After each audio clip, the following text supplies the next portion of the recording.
Assalamualaikum warahmatullahi wabarakatuh. Selamat pagi para netizen di mana saja Anda berada. Salam opini rakyat. Penelusuran kita di Bumi ATR itu ya.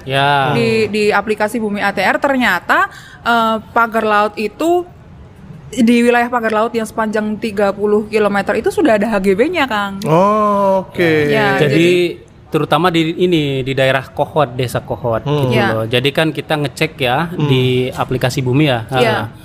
Dan sudah ada couplingnya, coupling HGB ya. Gitu. Bentar Wan, ini nggak masuk di akal gue nih Wan.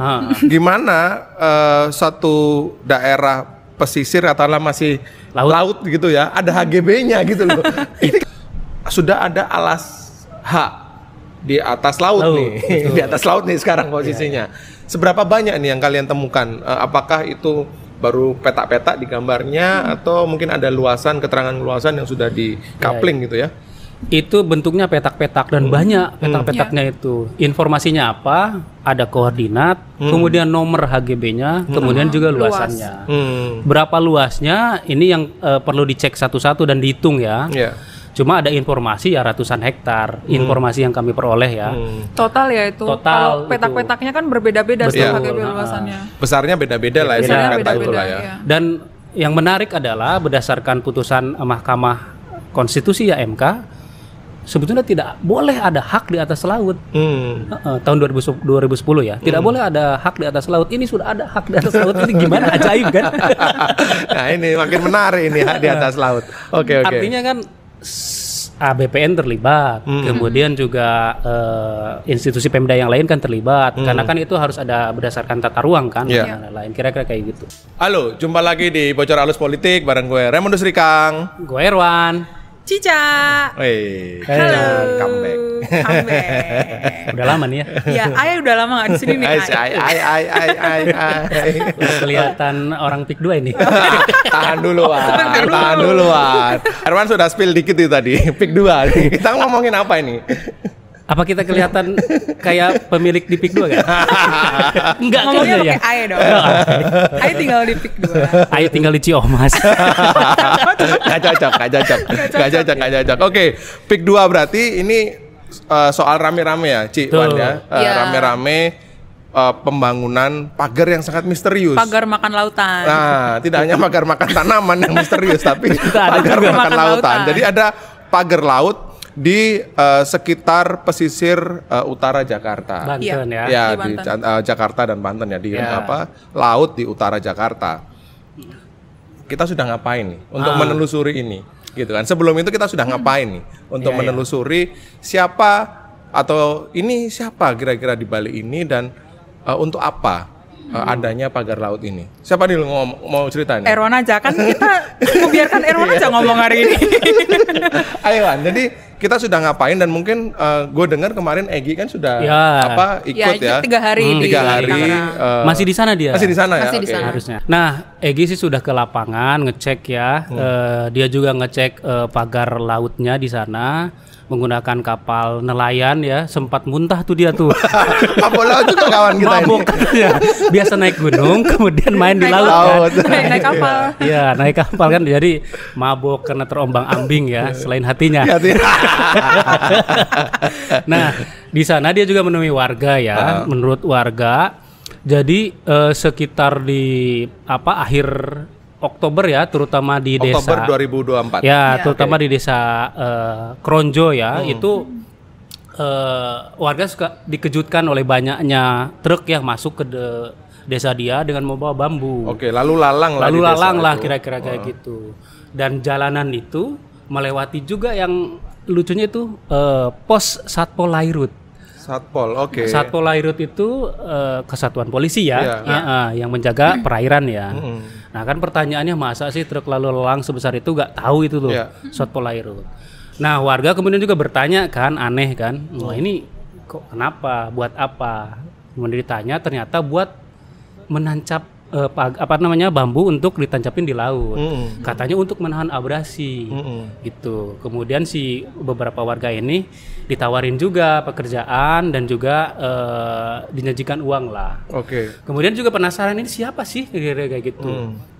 Nah, para pekerja itu bilang ya dia hanya disuruh oleh orang gitu, dan si warga ini kasakusukan ke sana kemari kan, ternyata yang menyuruh itu adalah utusan dari pengembang yang kita sebut aja ya PIK lah, kira-kira gitu, pengembang. PIK adalah Pantai Indah Kapuk. Oke. Gitu. Jadi berdasarkan penelusuran warga cerita di lapangan ke kita, Tempo. Jadi memang ada utusan yang menyuruh untuk menancapkan bambu itu di laut. Oke. Pengembang. Itu. Nah, selain soal siapa di balik pembuat pagar laut itu sendiri, adalah ini kan sudah lama, bener nggak Ci? Betul kan? Nggak mungkin 30 km seperti proyek Candi Prambanan gitu kan, semalam gitu kan, malam nggak ada, terus kemudian paginya ada, kan nggak mungkin, gitu kan. Dan Tempo itu sudah menulis juga mengenai proyek ini ketika masih panjangnya 7 km, 7 sampai 10 km lah, kira-kira mungkin masih pendek gitulah ya.